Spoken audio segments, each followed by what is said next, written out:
Let me hit record here. Hello. All right, we're gonna look at Yann. Here it is. All right, cool. So here's the portfolio. Hello, I'm Yann, student at Paris. I started 3D 3 years ago. I had a crush on Substance Designer last year. That's all. I haven't heard of it referred to like that before. That's amazing. Today I'm doing lots of shader work, and I enjoy a lot of games maths. Oh man, you should be tuning into our streams where you can watch my brain melt as I try and figure out how to just divide a simple number. Um, so you enjoy the games math, and so you think about tech art, including. To conclude, I'm very undecided for the future. I hesitate between moving towards the environment and tech art. All right, awesome. So right off the bat, I'm gonna just bring my let's bring this up here. Actually, can I can I just can I just surprise you guys? Here we go. Boom. Okay. Hello. So just real quick on the comment about so you're interested in tech art, but you're very undecided about your future, right? Um, and you hesitate between moving towards environment and or tech art. Boom, surprise. So when people usually hesitate about that stuff, a lot of the times it's because there's no turning back. The idea that you don't turn back and you're stuck once you've made your choice, right? Um, Make sure to not think that way. Some people will be like, for example, the tech lead that I work with and the tech director, both at one point in their careers were environment artists and became even senior and experts. But then they had switched to tech art, and now they're like the kings. And like when you have a tech artist that was an environment artist or that understands the joys of trying to make environment art, like they become some of the best tech artists because not only are they really into tech art and making things run really well, but they try and find ways to make things run really well but look good. Like, here, I want to make it like this. This is what we're trying to do. And they try and help you. A good tech artist will try and help you find that direction. So I wouldn't worry too much about like picking one or the other. Go with what feels fun and what you enjoy. And when it comes down to like making that decision, you can always change later. You'll be making, once you're in the industry, like I'm at 15 years now of making games, and luckily I'm just like doing the same stuff and I'm still enjoying myself. If I changed my mind about like what I'm doing, I would probably go maybe more towards level design. I find that aspect quite interesting. Um, but I'm an environment artist, so that's just where I'm at. But let's take a look at your portfolio. I'm gonna hide myself because I'm like way too big here, and yeah. But cool tech art, interesting. This review might be a little short, but hopefully the stuff that I've talked about helps to some degree. So 3 years as well, making getting into 3D for 3 years. Ooh, this looks nice. This viewer is always really interesting to me because sometimes it's like dang, and then other times it just doesn't hold up like I'm hoping it would.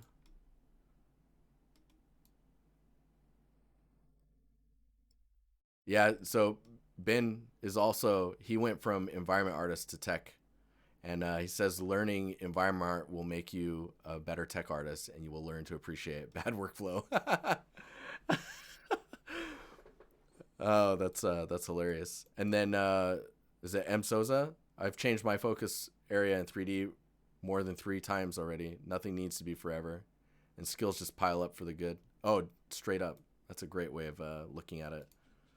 So what I usually like to look at is roughness or the gloss and reflectivity, and just see what you're thinking, because that's you can really see what an artist is thinking through roughness. Yeah, I'm not too much of a fan of Marmoset's viewer. It's not bad. Wait, how'd you do that? So if you click here, or if you double click will reset the view. But if you click here, you get layer view, and then you can click a layer. And because I'm in layer view, I can just left click and switch between them, which is kind of nice. But yeah, this looks pretty good. I mean, the resolution is quite up there. I would put this at more of like a cinematic, in-game cinematic level. So basically, you have this type of fidelity for a cutscene that's happening real time in the game engine. The details that you added, like in the fingerprints and stuff, is really nice. Think about smudging a little bit, if it's possible, like smudging on the edges or blurring the edges a little to make it look like fingerprint landed, but then it's smeared a little bit. But yeah, I'm actually Sketchfab's render or viewport renders look pretty nice, or their 3D real-time renderer. I mean, this looks pretty good. There's enough variety in the differences of roughness that you accept what type of roughness this is, because I feel like that maybe is a little glossy, a little too glossy, and like where the type of wear that's happening there, you want to watch out for like how that wears. Yeah, you're saying this is very old, so you've only been doing 3D for 3 years, and this is 2 years ago, so this is a year in, which is quite impressive, to be honest. Let's check this one out. So this is a year ago. Yeah, I can tell your love for Substance Designer runs deep. Oh my gosh, that's cool. This looks so funny on a Taurus. Dude, I think this looks awesome. Holy cow, that looks cool. I kind of wish this was animated, like rotating, or like that the material moved across it. Oh, that's super cool. Whoa. Yeah, I'm kind of fixated on that now. That's really interesting looking. But yeah, I mean, that material looks pretty good. I'm kind of curious of this one now. Can's material study entirely made in Designer. This is this might be something that you've kind of the texture, not the Taurus, nice. Reminds me of Notre Dame. Yeah, so this material looks pretty cool. This is one thing to watch out for, and I mean, this is a year ago, so maybe you're not doing that anymore. Don't worry about being just in Designer. It's totally fine to just, you can, like, some of the best materials that are out there right now, and material artists are intermixing scanned data with their Substance Designer materials as well, because you want everything that you can get in there to make the material really like sing. Amr, Amr in chat was asking, when did these portfolio reviews get uploaded onto YouTube? So I can upload them tonight, and I could link them to you guys directly. They just won't have any text description or like your name. It'll just be your name on the video. But yeah, I can upload those tonight, and I'll drop it in that chat that we have set up for the portfolio reviews. It's a matter of honor. Oh man, I understand, but for speed's sake, it's all about dishonor, man. No, this looks pretty cool. That's got some much better depth by comparison, of before and after comparison. So this is an old material I did a year ago. So this is 5 months ago now. So I thought that the renders I had made could be improved a lot, so I decided to relight. By the way, I also did small tweaks on albedo and roughness. Oh yeah, get those roughness tweaks in there. I think the new render came out much more convincing. Yeah, being able to show that depth and get the shadows to cast across surfaces is really, it's much more dynamic. You can see that, like, you can tell that the environment that's reflecting in the material is like reflecting a bluer sky, if you want to call it that.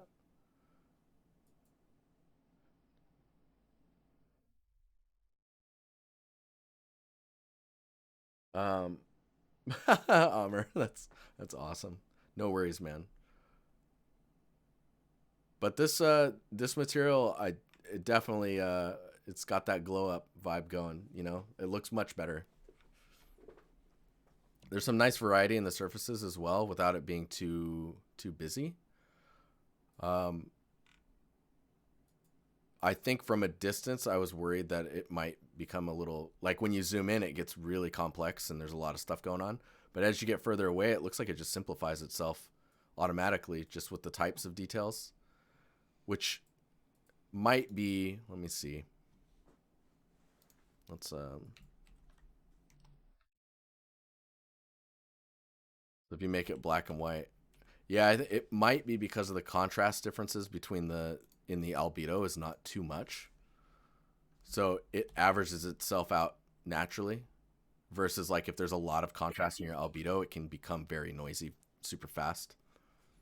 So like these like little micro color shifts, they just fade away as they get further from you. That's super nice. Um, Ooh, you got an article as well. That's super cool.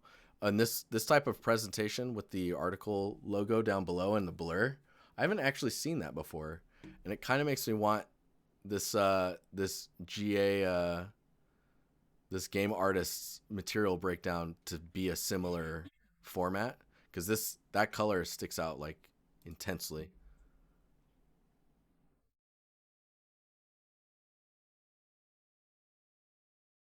Oh, yeah, this looks great too.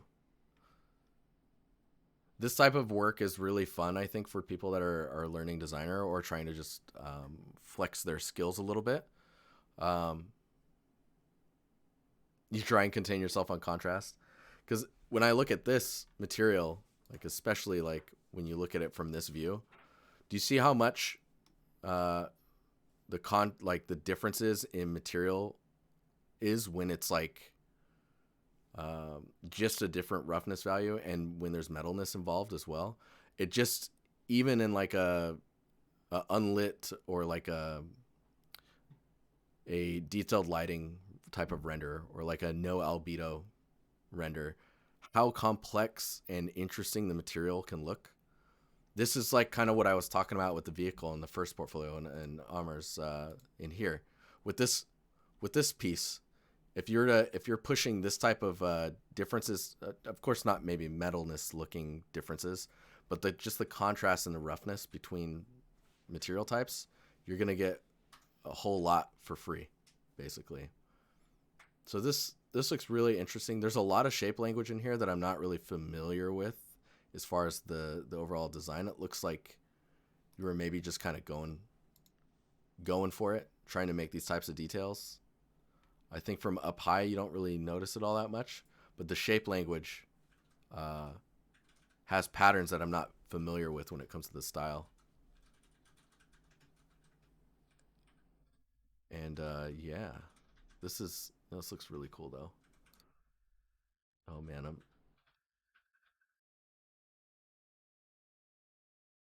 excited for Ben's shader that he's building us to look at.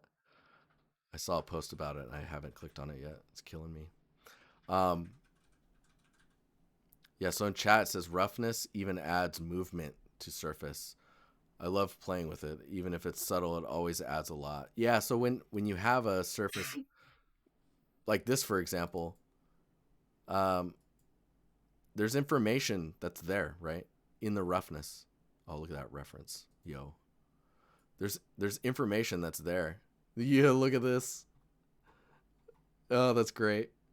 Um, oh, that's so funny. There's information that's there that the light plays with when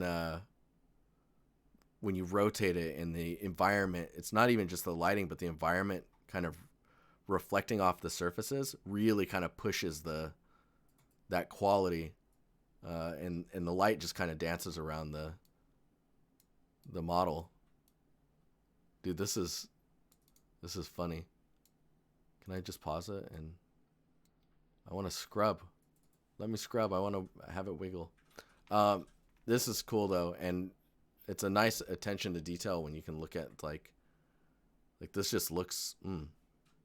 Yeah, it looks good. Super super nice. Is this compressed? Let me see. No, it just okay because it does look a little blurrier here.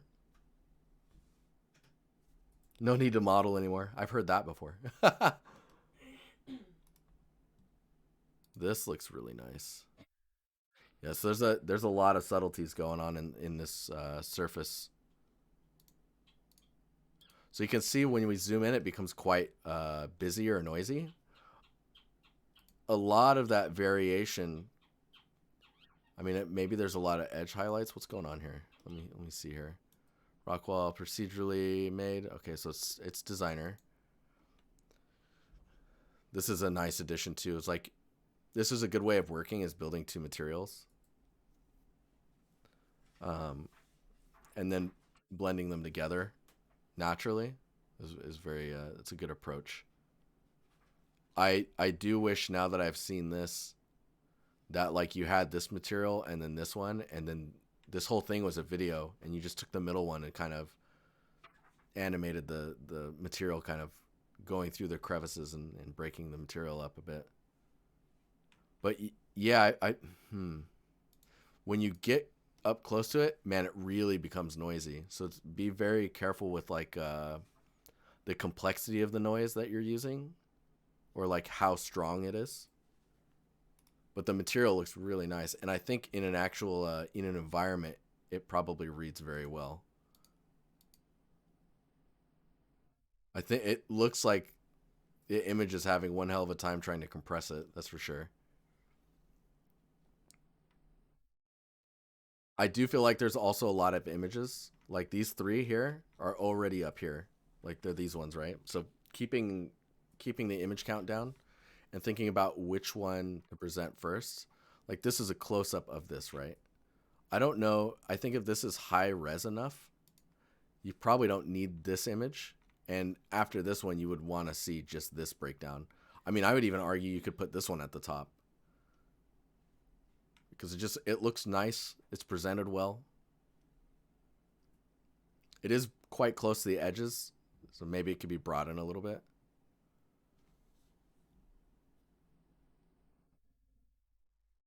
You could almost have the first two images in a wider, yeah, next to each other. Ah, that's a ooh.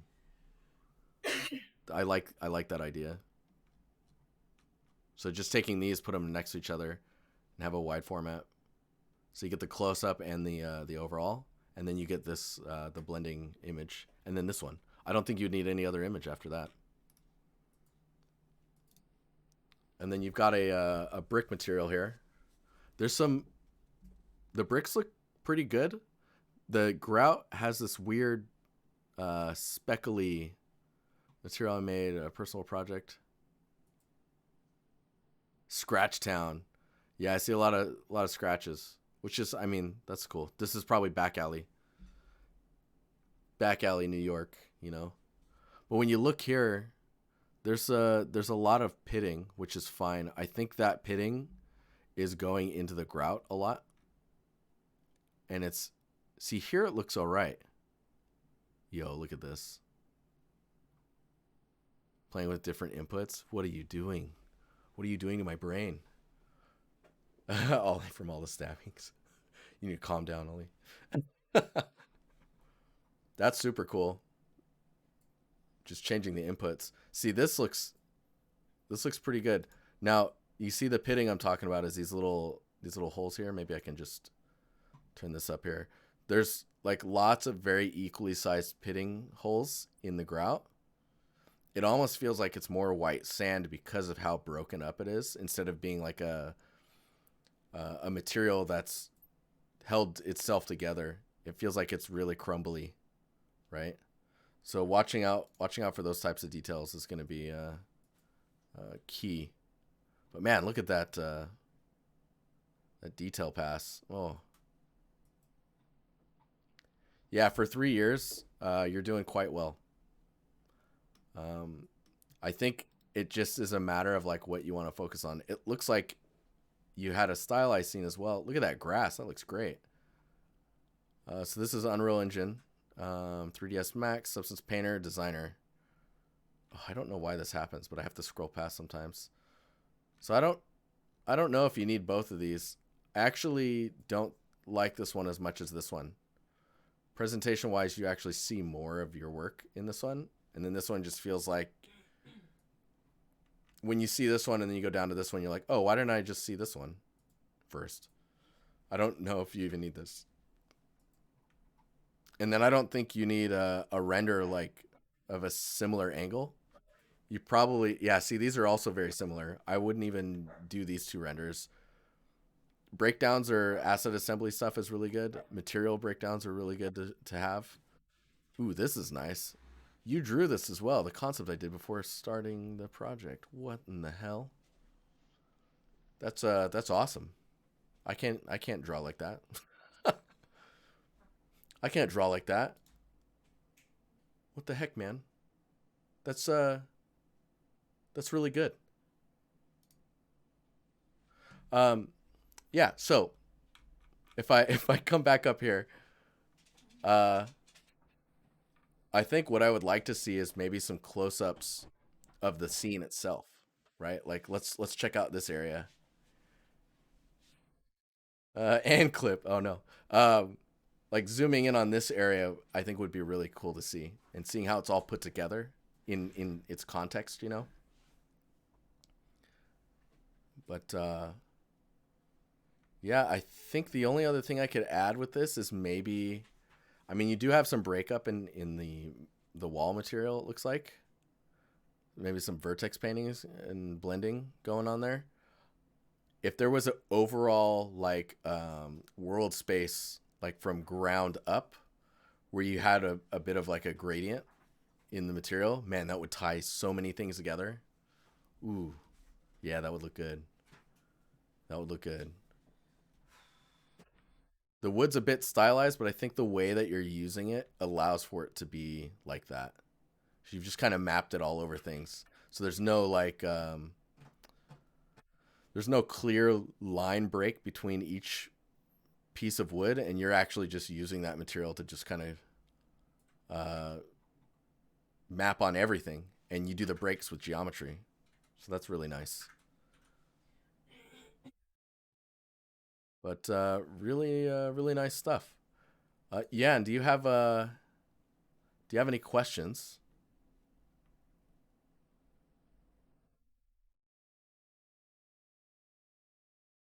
Hoping it's gonna work this time. Oh man, I'm excited to look at that, Ben.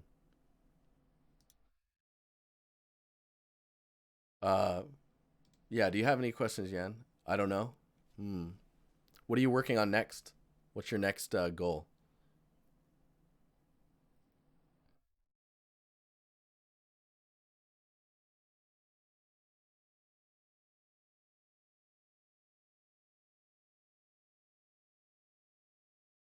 Hey, Melissa, have a good evening. Finding a job in the games industry. When do you finish school?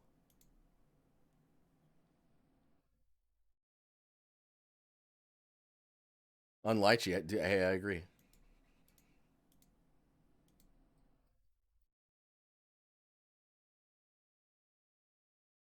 We're working on chat delay, so you'll have to bear with us. Yeah, this portfolio is really nice. There's some nice presentations. I would change the art here, and then just kind of follow the same pattern you have going on here.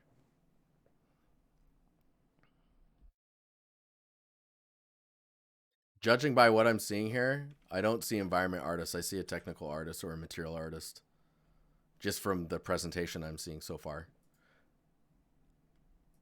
You think the icon for the camera could be better? Let's go.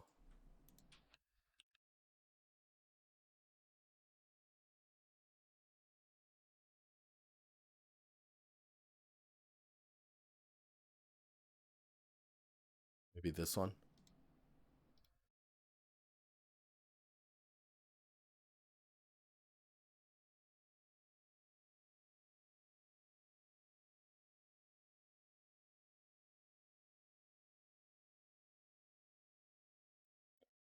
Would like to do a new texture and renders for the camera.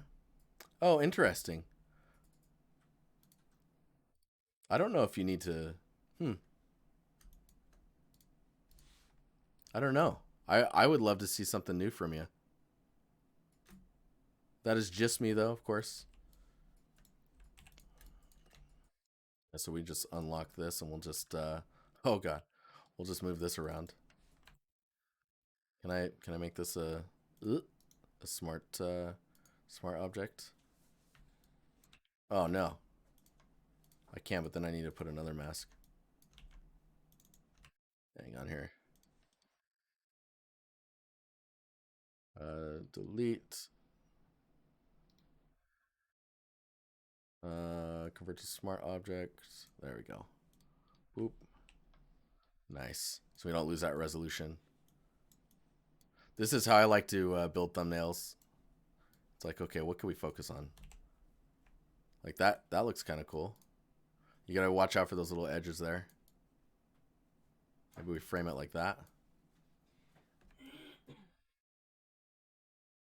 Could do something like this as well. That looks kind of cool.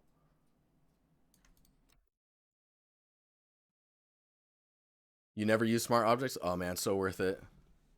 Your favorite tech artist portfolio? Ooh, I will link that in our review chat.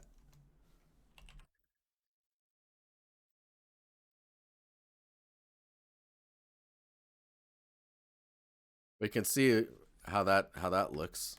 That's looking pretty good. Um, yeah, I actually want to try.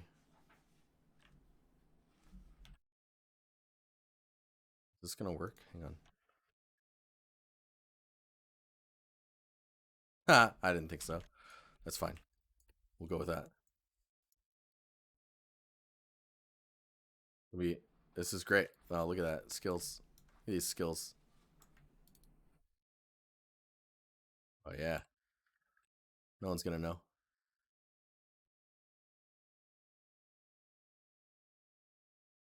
Oh no. Yeah, no one will know. It's fine. Don't tell anyone.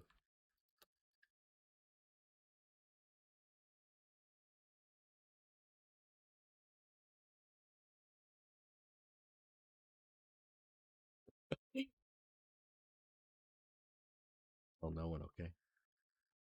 Not a soul.